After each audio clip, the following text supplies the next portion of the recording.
Just how is it like to have everybody back after they had the holiday break? Well, it was good. It was nice. I was able to let them go home.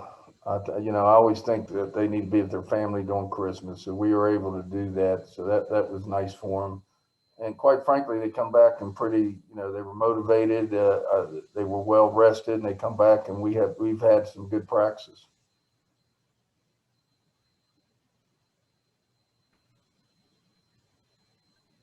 Coach, can you hear me? Yes.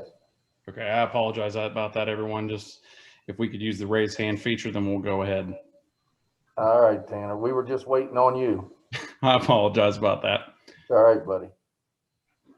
All right, Justin Jackson, go ahead. Hey, Coach, everyone test negative coming back? You'll have everyone good to go, or? Yes. Okay. Yes, everybody was negative. We've been tested twice since we've been back, and everything's good as we speak. And then as far as Kansas goes, just kind of looking at their numbers, it looks like the improvements they've made have been defensively. Are they doing anything differently or doing it better?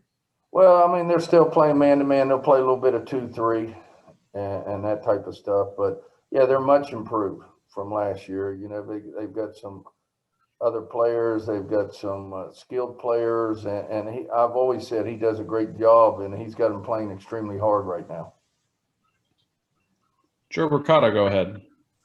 Like Kansas's rebounding stats, second to Baylor in most of the major stats in the conference. Are they a similar challenge to what Baylor presents, and how much of a challenge will it pose for your players? Well, they don't have the size Baylor has. They don't have the size, but they're very active. They're very active on both sides, offensive rebound and defensive rebound. So, we're going to have to stop their penetration. They got some shooters. They got a couple of skilled people inside. So, we're going to have to play very well defensively and keep them off the boards and try to get up and down the floor. Back to Justin. Hey, Coach, the K-State game getting postponed. Do you think that'll just get moved to that window at the end of the year, or you think Big 12 will try to fit that in during the, kind of in the middle of the season? Yeah, I'm not sure. We'll have to discuss that.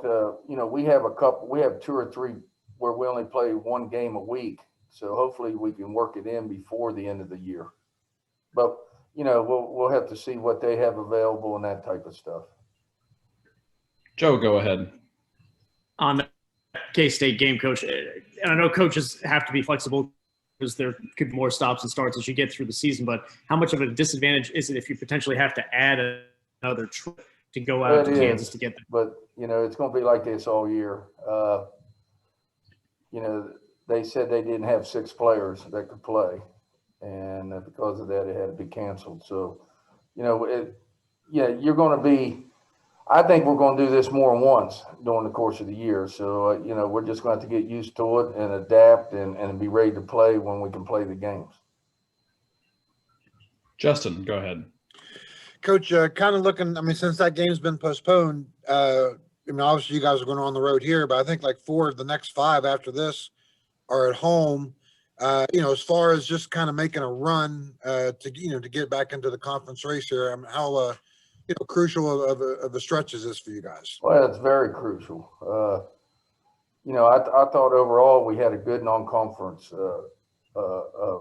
did a good job in the first semester. We lost a couple there, but I thought overall we did a good job. Second semester here, we got to win games in the conference. Not only do we need to win our home games, we need to win some away games. So this conference play is going to be very important, and we have to take each game. Each game is going to be very important now for us. And then if I could, just like with lineups and stuff, it seems like you guys have gone just a little bit small. I'm just kind of wondering what you guys, what you're seeing there with the, kind of like bringing Rochelle and Bless off the bench. Yeah, I think, Esmer is such a good rebounder, and I like to have her around the rim. I think she's one of the top in the country rebounding right now. So I like to have her around the rim because she goes after the ball. And then Carey is a good rebounder too. And Rochelle, Rochelle and Blessing could be in there right from the get-go, but we need them to come in and contribute when they come in. We need them to come in there and give us some size and scoring and some, rebounding. So, we plan on both of them playing a lot of minutes. We just like starting out small here. If we can keep Carey out of foul trouble, that would help too. That would really help. Donnie Woods, go ahead. Coach, Donnie Woods here with World Exposure Report. Kayseri, what does she mean to your program, and what are some things that you're expecting her to improve on to become even better player this season? Kaiser? Yes, Coach. Yeah, Kaiser. Okay. I think sometimes she needs to be more aggressive. I thought the Oklahoma State, she was moved past the ball too much. She can score. She's our scorer, and she can score. She also is a good passer. She also gets a lot of assists. She's playing very well. She's playing very well, and will continue to play well. She understands the game as well as anybody on our team. She sees things ahead of time, and she's doing a great job. Doing a great job on both ends and that type of stuff. I think Madison Smith and KK Deans also is doing a good job. And then we got good play from Jayla Hemingway right before Christmas. So that was good to see. So we need to continue to, get some scoring and some things off the bench and keep developing our bench. I think that's very important also. Carly, go ahead. Coach, I see Kansas leading scorer Holly Kerskeeter. What challenges does she present to you guys? Well, she can shoot the three. She can score at all three levels. She can shoot the three, mid-jumper, and get to the rim. So we're going to defend her straight up. We just can't play, because she can score. And they look for her, and they do a good job. Kansas gets a lot of movement on offense, a lot of picks, a lot of flares, and that type of stuff. So we're going to have to communicate, talk, and stay out on her and make her put it on the floor. I think, you just got to make her put it on the floor. You can't let her stand there and be a jump shooter all night, or you're going to have problems. Joe, go ahead. Mike, you usually have a non-conference game coming back after the holidays prior to getting back into league play. A concern there, and is the Coppin State game, do you still hold that as a chance to maybe reschedule get a non-conference game later on, or is that Well, we tried to get them right after Christmas, and they couldn't do it. So, yeah, we try to do that, and we normally have that. And, Kansas has already played. I think they played New Mexico State. So they've had a game after Christmas, and we haven't. So, yeah, that's a big concern. That's a big concern, and we just couldn't get a game. We just couldn't schedule a game at that late of date. So, we just have to go with the way it is. Justin, go ahead. Coach, kind of going off that, I mean, you've had this time off after Christmas, and then with the K-State game, you'll basically have another week in between games. Or for you personally, are you going stir crazy, or do you like this time off and just kind of work and practice? About half and half, Justin. We need to play. We need to play, and like I said, we just can't get another game right now. And then Kansas State had to, because of their issues. That doesn't help us right now. We needed to go out and play a couple games and get ready for Texas coming at home. But we're not going to have that luxury. So I've been going pretty hard in practice. I've been getting up and down a lot in practice, but it's not the same as playing a game. It's really not. So it'll be interesting to see what we do in Kansas. And then you wait another week, and then you're going to play Texas. So, it's not ideal, but that's the way it is right now. Carly, go ahead. Coach, talking about Esmeri, when did you first see her play? I know she committed to Mississippi State. Texas had this whole thing. When did you first see her play when she came to the U.S., and what stuck out about her game to you?